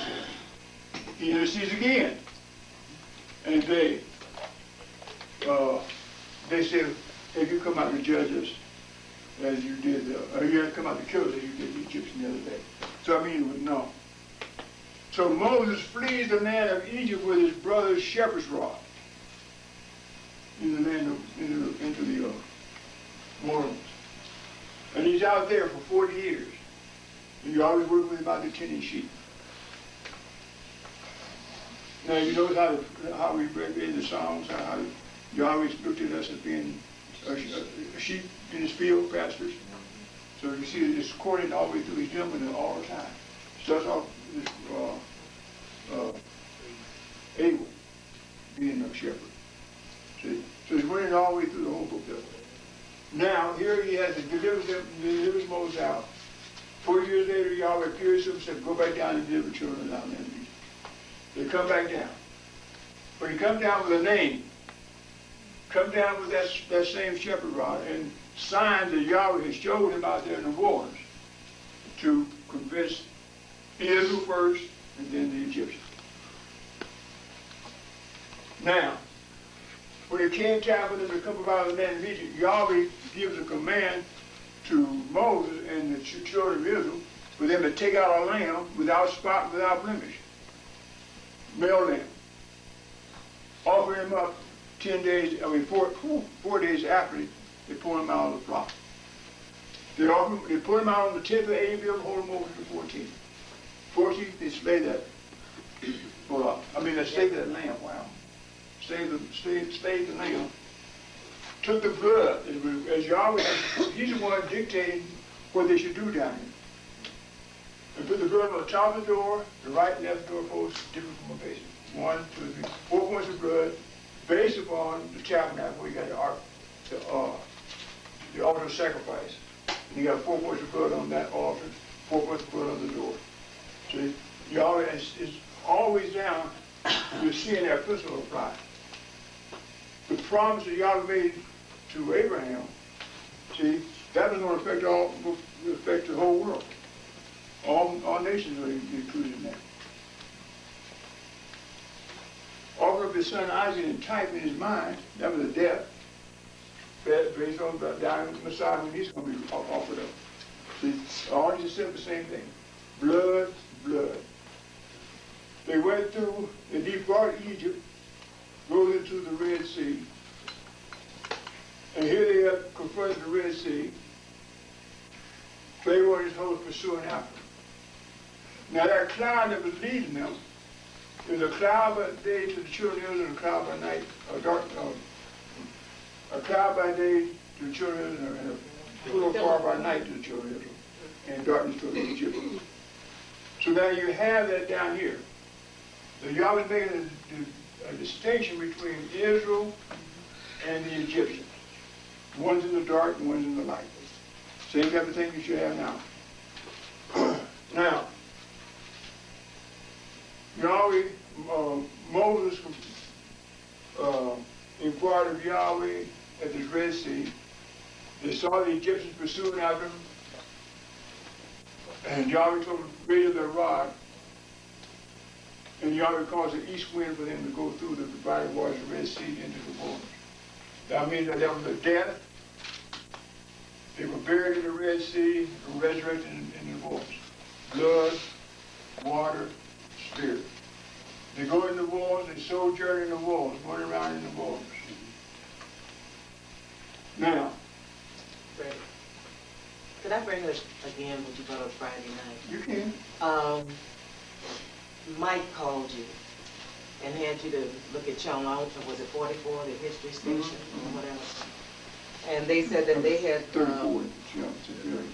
found, huh? It's another 34. 34? Yeah. And they said that they had found the tomb where Pharaoh's, or Ramesses the second, First and second. Yeah. Mm-hmm. Where his sons were buried, Mm-hmm. and they thought that they had found the firstborn Mm-hmm. of Ramesses. Mm-hmm. And they were a little puzzled because they thought he might have been the one that died During the plague. the firstborn. Mm-hmm. But it was strange because he had a blow to the head. Right. Whatever skull, it showed a blow to the head. And so it wouldn't appear that he died, Drowned. that he wouldn't have died during that plague. Like, and you know Moses, he had to flee Egypt. Moses was a prince in Pharaoh's house. And whoever he killed, it was bad enough for Pharaoh to seek his life. Right. And Moses had to flee because of that. So whoever Moses killed was somebody bigger than what he was. Right. No, right. And so, but by them finding the skull of what they say is the first son of that Pharaoh during that time, and they're puzzled because he died with a blow to the head. He was murdered. He's murdered. Right. And they can't understand that. And to me, I thought that's just amazing how Dr. Kelly brought out to us how, that it was Pharaoh's son that Moses killed. Right. And now they find what they think is the firstborn, but they're puzzled because it's a blow to the head. Right. I thought that was just amazing. Yeah. Yeah, that's amazing to me. It's just, And they know that it's Ramses. the tomb is Ramses' tomb. And they have his sons buried there. You probably have 11 sons, I think he said, buried there. And they went back and found. Well, I believe this is Ramses the first, and then the second. His firstborn son. So the firstborn son of Ramses. See, we got Ramses the second, I think, when the children come up out of the land of Egypt. See, and then you find there's a number of Ramses that the Egyptians were under. The kings, Ramses first, second, third, and all that. They had that guy. But they found the tomb, and they were in the tomb, and they're going through the tomb, and they're finding the hieroglyphics they have on the walls. And they get the how was it? The hieroglyphics. Hieroglyphics, okay. The sign on the wall, they go down and reading them too, giving some history about what the events have happened. They're doing all this at the same time they're doing this, and they found these sons, the way they had them there, and they found this one. They kept showing the picture of him with this man, and he got a little book on it, but it's a smaller hook than what you would have of a shepherd's rod. That's the way it looked to me. But it was about a blow of the head. A blow in the head that caused his death. And they looked at it being his firstborn son. And there was a founder of the school that pointed out that the Egyptian that Moses killed was Pharaoh's son. Now you can see why he had to flee the land, because he killed somebody close to the king, so he fled. And now Yahweh, remember when Yahweh encountered Moses go back down there in Egypt? Moses, first thing he was out of his mouth, they saw his life. That's right. Yahweh said, I'll take care of all of them. He bumped them all off. Everybody. The Pharaoh then was thought Moses would have died. They died, right. And then when the plague was poured out, the Pharaoh that was ruling at that time didn't die. Right. So he wasn't the firstborn. Right, he wasn't the firstborn, right. Yeah.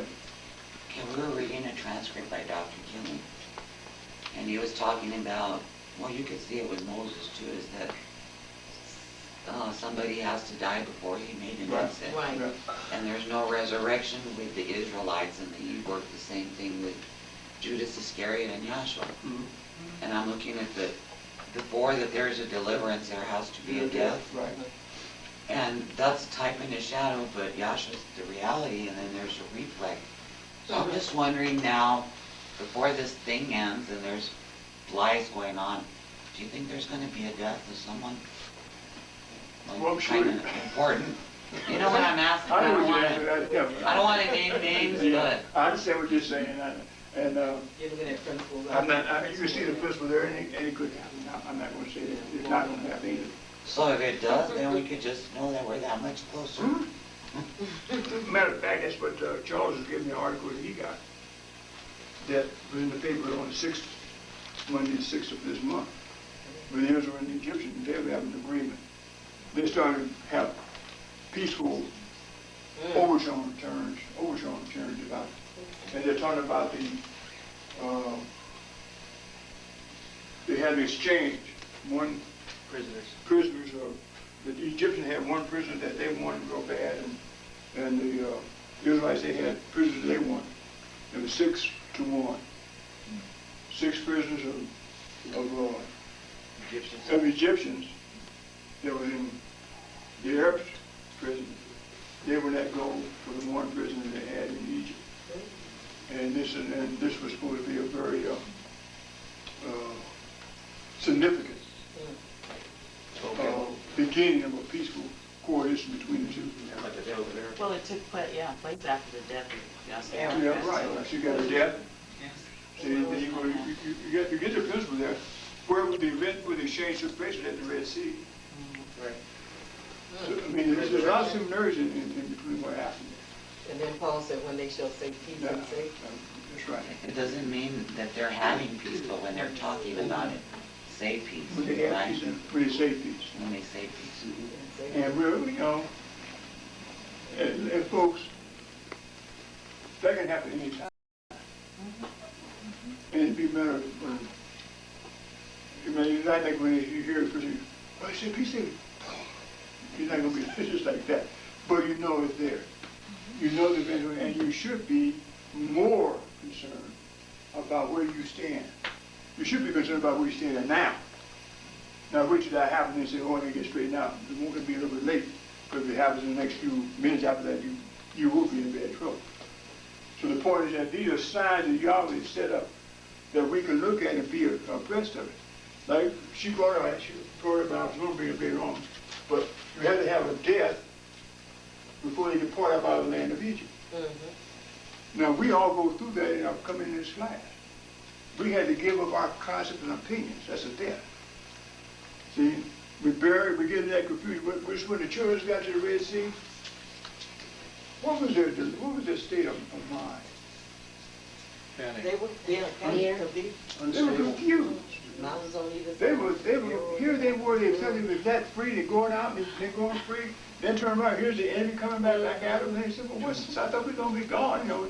2 months on the side. And they're already in a, Boxed in, they were boxed in. they were boxed in, right. That's why Pharaoh said, this is easy prey, we got this, look, we're right down where we can get them. See? But they forgot about the power of Yahweh to open the Red Sea when they walked through the Red Sea on them. See, but you see the whole situation that Yahweh has a way of delivering every person out of every situation. Mm-hmm. Every situation. So we have him doing that. They come up out there, they come in the wilderness. See? And Yahweh then begins to mold Israel as a people that he wanted to be a light to the world. He gives them laws and statutes that was going to govern from a physical standpoint. It was going to cause them to even check themselves out. See how bad they were. Make them realize how in need they were of a Savior. They fall short of the mark. So now we have that happening. They're in the water. Now they wander around in the waters. Now,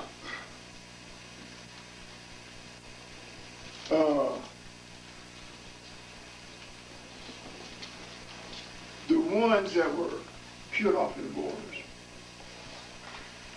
and their offspring raised up after that. So we have a death and you have a resurrection taking place. Them that were born in the water, which we know being born again. This is Israel now. They have a rebirth here. They're being born again, see, before they go across. Now we should be born again in the spirit before the revelation of God decides. The same thing applies. A new generation, newborn. It should be the same way.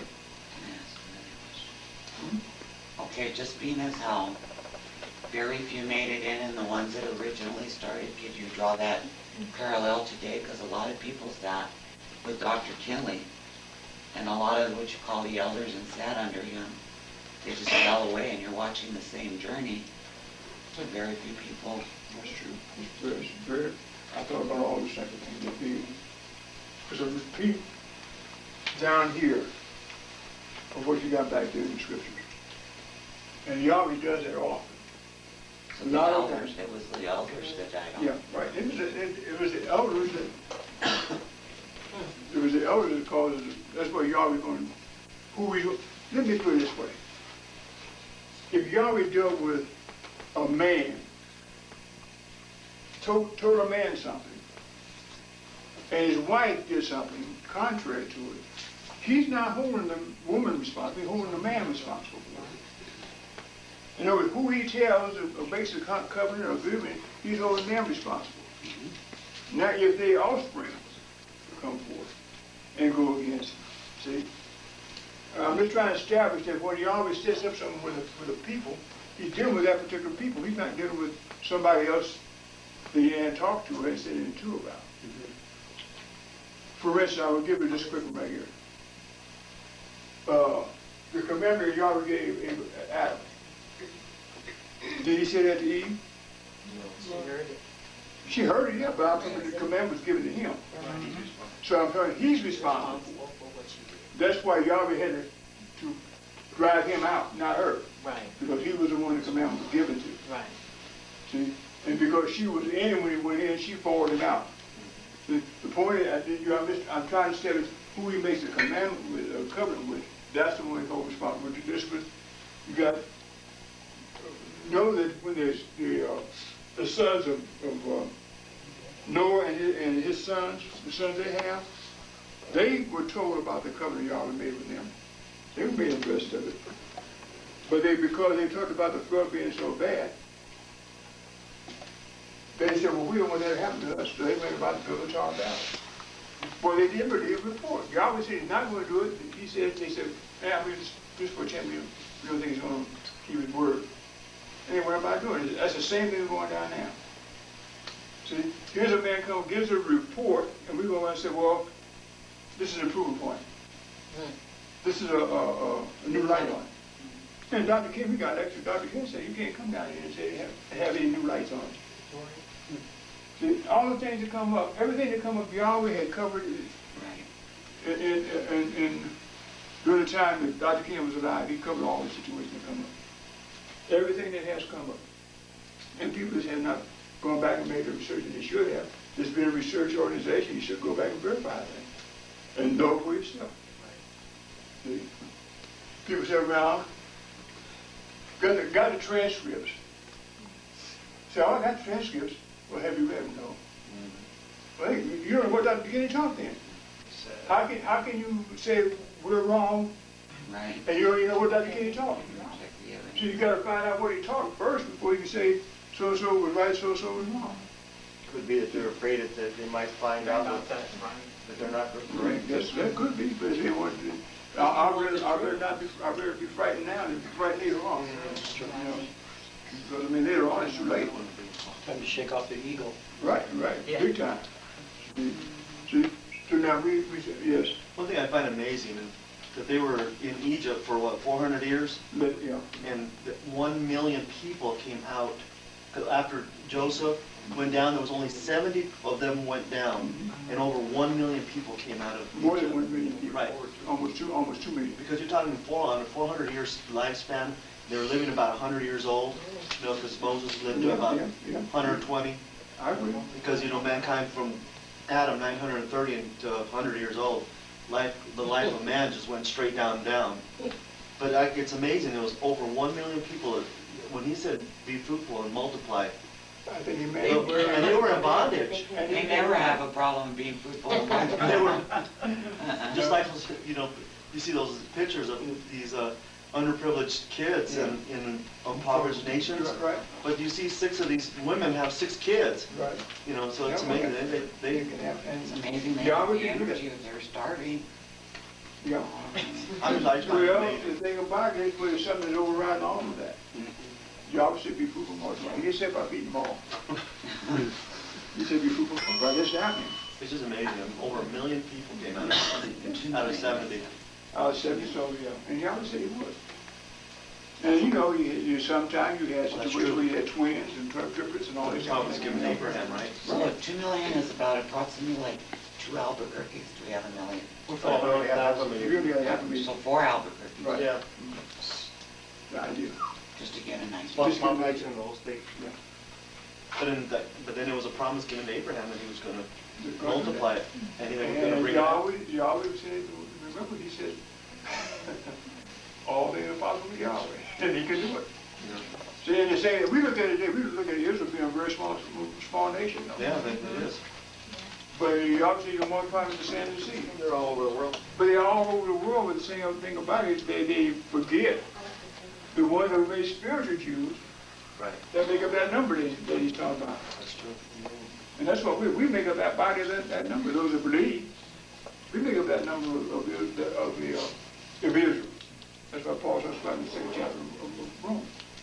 See, we are that. And we are most blessed. The things we know,